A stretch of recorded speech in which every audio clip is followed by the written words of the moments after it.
Tânia, para 4 de Marcheshvan, vamos começar a carta 26. A gente vai fazer uma análise de uma frase do Zohar muito interessante. O Zohar diz, no livro do Zohar, um livro muito especial, que com esse livro a gente vai brilhar, a palavra Zohar quer dizer de brilhar, do brilho da mãe superior, e várias coisas. Ele explica que, através que o povo você vai degustar da árvore da vida, que é a parte íntima da Torá, a parte da Hassidut, do Zohar, tudo isso vão sair da luta com piedade, vai cumprir o que está escrito, que Hashem vai guiar a gente sozinho, não vai ter outra coisa, não vai ter outros povos, tudo isso. Existe a árvore do bom e do mal, que é a proibição e o permitido, a Tumá e a Tahará. Isso não vai mais dominar sobre o povo de Israel, porque a Panassá, o sustento deles não vai ser somente da árvore da vida, onde não tem perguntas, onde não tem discussões, né? Que as discussões vêm do espírito da Tumá e tudo isso, e o espírito da Tumá vai ser tirado da terra totalmente. E o Tamidei Ramim não vão mais precisar para nascer de Ameia Aretz, sim, do lado do bom, que comem Tahará, Kasher e Heter, e não do Erevrav, que é Tumá, Passul e Assur. Tudo isso são frases do Zohar muito profundas, a gente vai querer analisar aqui essas frases. Quando na árvore do bom e do mal está dominando, então é igual aos Rahamim, que parece com Shabbat e Yom Tov, que eles não têm, o Shabbat e Yom Tov, eles não têm comida de si mesmo, você tem que preparar nos outros dias, tem que trabalhar para ganhar dinheiro e preparar a comida na sexta-feira, na quinta-feira, durante a semana. Assim também os sábios de Torá que estão precisando de ajuda, recebem sustento, alguma coisa assim de outras pessoas. Mas quando a árvore da vida estiver dominando, então a árvore do bom e do mal vai estar submissa a ela e os ameaças não vão ter, ao contrário, eles vão precisar do que os Rahamim vão dar para eles. Eles vão estar submissos a eles como se não estivessem no mundo. E assim, Isur Veter, proibido, permitido, Tumá e Tará, não vai mais sair do Amaretz, porque pro lado deles não tem diferença entre a Galuta e a época do Mashiach, somente está escravo para outros povos. Já que eles não degustaram da árvore da vida, então eles vão precisar da Mishnah, do estudo de permitido e proibido, Tumá e Tahará. Tudo isso em linguagem do Rami Himna, muito, muito estranho. Já alguns aqui vai fazer alguns questionamentos.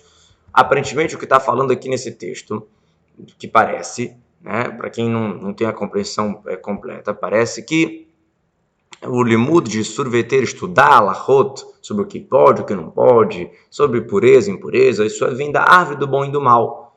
Isso é muito estranho.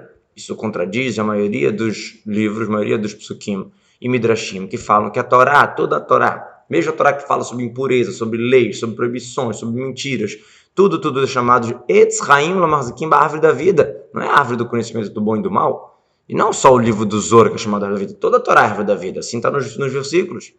Ainda mais que na época dos sábios da Guimará nem tinha o Zohar escrito, estava escondido, não tinha revelada. E toda a sabedoria da Kabbalah ela era oculta naquela época. Poucas pessoas que estudavam passavam para uma pessoa muito, muito discretamente, não em público, como a Guimará conta.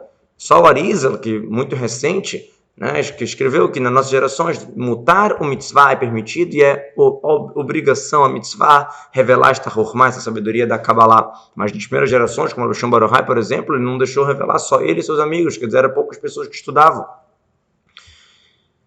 Então, primeira questão, né, estranha, ninguém estudava Zohar, como você quer vir me falar que o resto da Torá não é chamado de árvore da vida?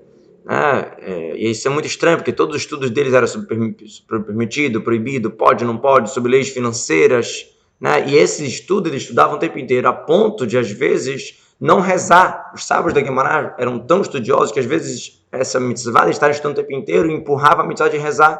Por mais que a reza, a gente sabe que tem todos os segredos cabalísticos, e nomes, e elevações, e rudim, uniões que a gente está fazendo, como o Rabbi Shimon Bar Yochai e seus amigos, que eles eram pessoas que toratou, manotou, pessoas que recitavam Torá o tempo inteiro, e elas não rezavam quase até falar raramente, Shema sim, mas até falar não.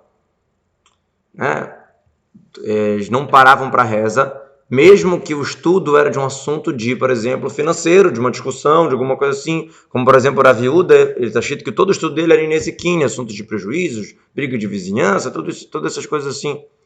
Mesmo assim, ele só rezava de cada 30 dias, quando ele fazia Hazará, voltava a revisão do estudo, aí ele rezava, porque era um dia mais tranquilo, vamos chamar assim, mas quando ele estava sentado para estudar o dia inteiro, ele não parava para nada, e também não parava para reza. Então, quer dizer, a Torá é totalmente elevada, mesmo a Torá que está falando sobre qualquer assunto, não só a Torá, de Kabbalah, essas coisas. E, na verdade, tem até uma opinião que nem para Shema se para, o Shon Bar Yochai está falando. Só se estiver estudando Mikra, Romash, se estiver estudando Mishnah, não. Né? E ele não falou qual Mishnah, se é de dízimos, se é de festas, se é de Kodashim, de Kobanot, ou de Teharot, de pureza, e Nezikin, que é prejuízos, aquelas brigas, aquelas coisas financeiras. Né? Então é muito estranho. Isso também contradiz, eu abro parênteses aqui, isso também contradiz uma frase do próprio Rabbi Shimon Bar Yochai que fala que a Mishnah é comparada a uma escrava e o Mikra, o Pasuk, a Torá, a própria escrita, ela é como uma rainha, uma coisa assim, tipo, muito mais. A Kabbalah, ela é chamada de uma rainha, então a própria Torá escrita, com certeza. O Trash Birtav Humal, que é o rei, a Kabbalah é a rainha, o Trash Birtav é o rei. Então, também as perguntas e as discussões que a gente falou que pergunta vem do lado negativo, a gente sabe que Rabbi Shimon Bar Yochai se ocupava muito com perguntas. Quando ele estava na caverna, 12, 13 anos, também, pelo contrário, pelo mérito da caverna, que ele passou lá um sofrimento, ele acabou conseguindo isso. Como a Gemara conta a história, que depois que ele saiu da caverna, ele dava 24 respostas para cada pergunta que seu sogro, Rabbi Pinhas Ben Yair, fazia. E aí o Rabbi Shimon Bar Yochai falou, se você não me visse assim, do jeito que eu tô, cheio de feridas, cheio de coisa, que ele ficou na caverna, eu não ia poder dar essas respostas todas. Também, se a gente for parar para pensar o que Rabbi Shimon Bar Yochai fazia na caverna durante esses 12, 13 anos, ele estava se ocupando com as Mishnayot, com as leis. Na época tinham 600 Seder de Mishnah.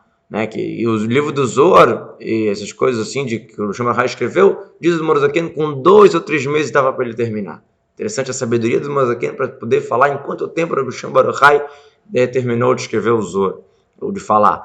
Que com certeza ele não falou a mesma coisa 2 vezes. Ele era o autor, ele não precisava fazer revisão, vamos chamar assim. Também está escrito uma outra pergunta questionando isso tudo, que do dia que o Beit HaMikdash foi destruído, onde que Deus está? Nas 4 amot, nos 4 cantos, modo de falar, no lugar de Alahá.